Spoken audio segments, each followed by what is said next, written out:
ያለውን የደመራ እንትን እያዘጋጁ ነው። እሱ እስከሚዘጋጅ ድረስ ቀጣይ የዳቦት የማዘጋጀት ስራ እየዞረ ነው ያሉት። አንድ ጊዜ ለእነዚህ ላዘጋጁት ለወንድሞች ሞክራችሁ ያዘጋጁ ነው።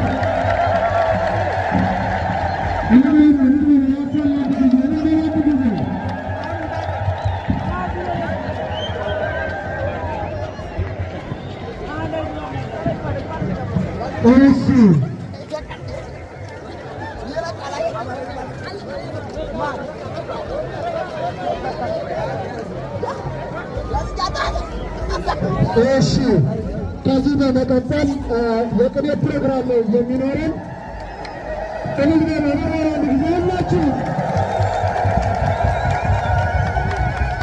በእውነት መስቀል በልዩ ሁኔታ በመካነ ሰላም እየተከበረ ያለውና ለዚህ ድምቀት ማማር ልማት ከፍተኛ ዋጋ የከፈላችሁ ሁሉ እግዚአብሔር ዓመቱ ያድርስልን። በያለበት አስቀምጡት።